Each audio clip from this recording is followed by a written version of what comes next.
Hi, computer friend Connie here. In this video, I'm going to talk about Gmail and how to organize it, make it look pretty, and get some control over all that email. So the example that you're looking at right here on my screen is a little bit of that. I'm going to show you what we're going for our end result, and then I'm going to back it all the way up to kind of the basic look of Gmail and show you how all of this is possible. All right, so let's start there.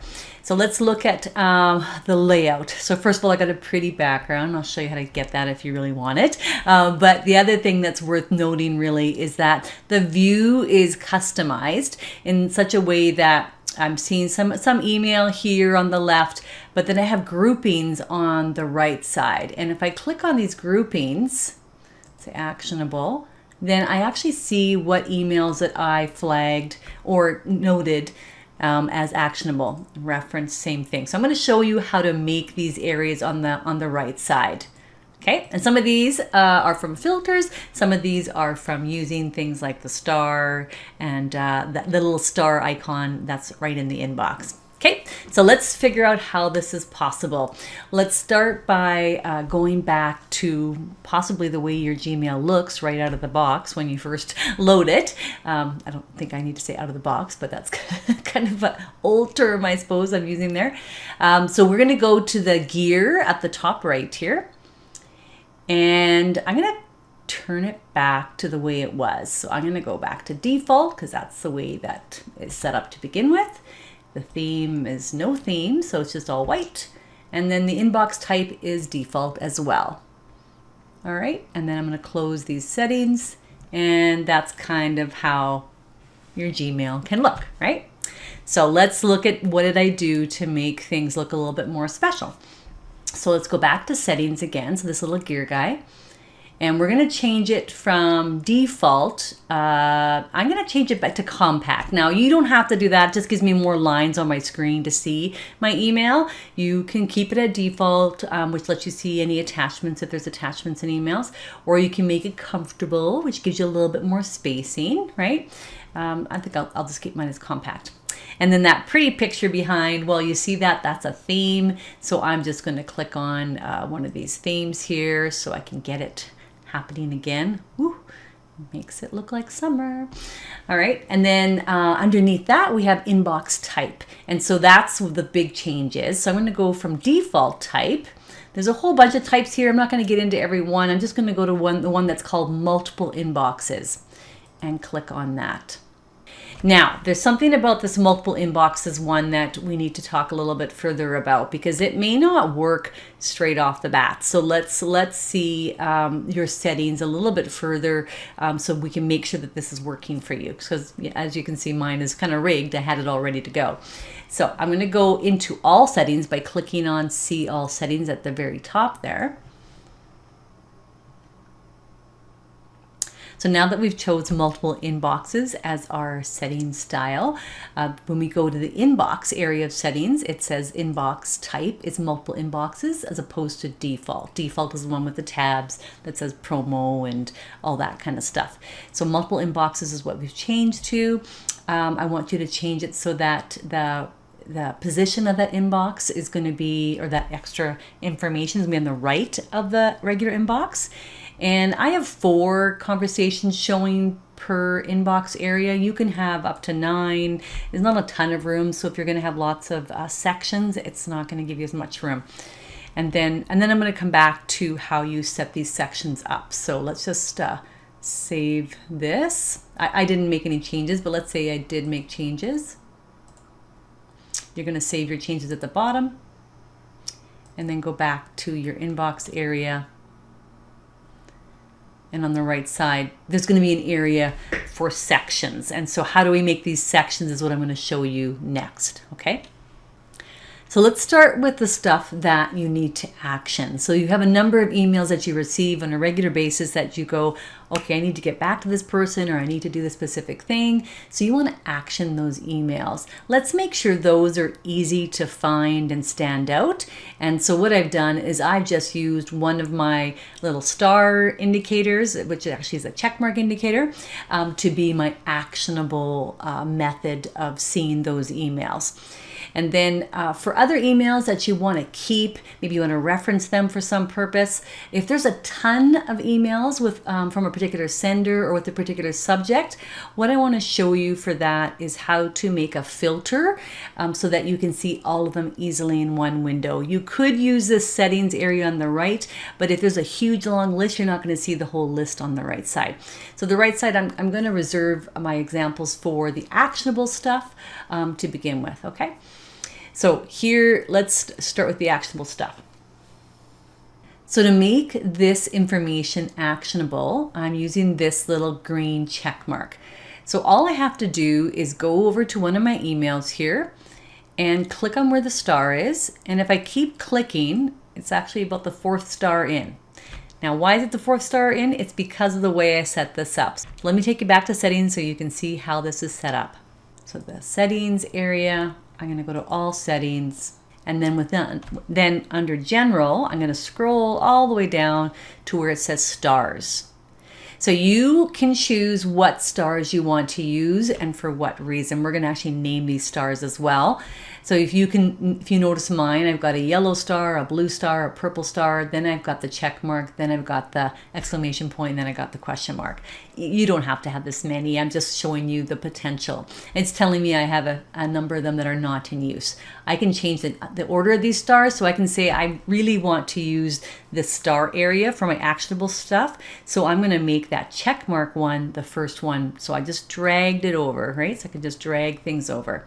And then the more I click, the first click will be the check mark, second click will be that exclamation point, and so on. Okay, so that's a setting that I've changed. I'm going to go back down here to save my changes. So now that those changes are saved, let's see if this works. So let's go over to one of our emails in the inbox here, and let's just click on that star. And by one click, I get the check mark. So if I keep clicking, second click is exclamation point. And I have to click consecutively, because if you notice, if I click again, it just unselects it. So if you want, so you kind of need to remember, okay, it's 2 clicks. So 2 clicks fast, not 1 click, wait, second click, because it'll just think that's an on and an off. So 1 click is check mark. If I wait a long time, then I click on it again, it undoes it, right? So, but if I go 2 clicks fast, then it gives me exclamation point. If I go 3 clicks fast, then it gives me my stars. Okay, so hopefully that makes sense in terms of how you're going to do that. But again, what we want to focus on is the check mark. So we are trying to set up our actionable emails, the ones that we want to come back to and see really quickly. So we're having them, they're going to appear on the right side here, and then we can actually select them and do stuff with them afterwards. But let's just at least get them sectioned off somewhere. So you see them on the right side here. So how do I get them on the right side? That's what I'm going to show you next, is how do I make it show up under actionable. So we're going to go to our settings again, and we're going to go to customize again. And so that right side is a multiple inbox sections. If you remember, I have my section names is showing here on the screen. That's the tops of each of those sections, what they're called. But the criteria that I'm using to find stuff for that section is coming from my search query. So this is kind of where we need to know what's the language of Gmail, what kind of syntax does it like to use for naming things. And so I looked this up so I could figure out how to do the searches so it could pull stuff for me. So actionable, if it's a green check mark, you need to type in the search query box. What I've typed here has, and by the way, if you don't have any sections like I do, you can make your actionable stuff section 1. Okay, and then section 2 could be something else, or you could just have one section. So actionable has green check mark. So you just have has green dash check. That's the exact wording you need to use, no spaces whatsoever. And then your title or your section name could be whatever you want. I called it actionable. You can call it tasks or follow-ups or whatever makes sense to you. But this area here, the search criteria, has to be exact, otherwise it doesn't work. So just as a reference, how I found this the criteria. Let me just pull that up for you. So just so you know, you can Google search operators in Gmail, or you can say search query in Gmail for multiple inboxes, and it should come up with this list here. So search operators you can use if you're trying to make a search, or one of those sections on the right that's based on a person who it's from, then you're going to use the from and then the email address of that person, or even the first name, as long as you don't have, in this example, Amy. If I have 5 people that I know that are Amy, it's going to pull up all of them, right? If I have an email address, it'll be very exact to that email address. And remember, this is without spaces here. So if we scroll down a little bit, I'll just go slowly so you can see them all. So the starred stuff, that's where I'm seeing the, actually, it doesn't even give that example here. I searched somewhere. Oh, actually, you know what? When you click on that star, and if you just kind of pause there for a second, it tells you the syntax. That's how I found out. Yellow star, blue info. Info is the exclamation point. So it's not giving me an example of the check mark one, so I just did it, and then I paused there, and it said green dash check, and that's how I knew what it was called. Okay, but this is the reference that you could use as well. It's just search operators to use with Gmail. Okay, so back to this check mark thing. So actionable, let's say we want to see more than 4 items. I'm going to change that to 9. That's what it was to begin with. Still, I have it on my right of the inbox. And now I'm going to save my changes. And you see this is going to build on the right side. So it's kind of nice because then I can see it really quickly here. So if I want to, and I'm just using examples here. If I click on other things that I want to pull up there, it doesn't show up right away. So I have to just do a refresh. And then it's showing up there. Okay, so that's how you do your actionable ones.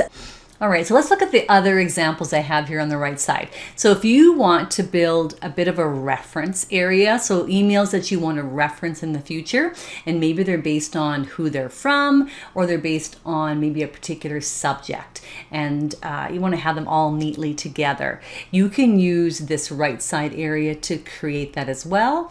So I'm going to do that with the sections.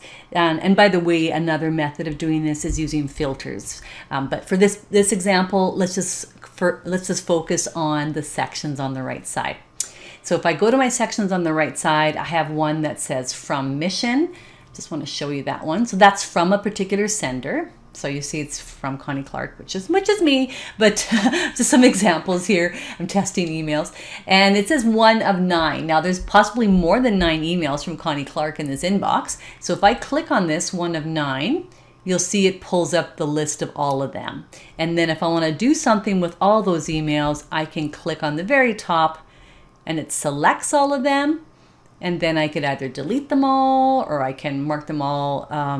Let's not do that. I don't want to report them as spam. But let's move them to a particular inbox, or I can even put a label on them that helps me find them later on with a particular name. Okay. So to get out of here, I'm going to go back to my inbox again. And let's show you how to get this from mission.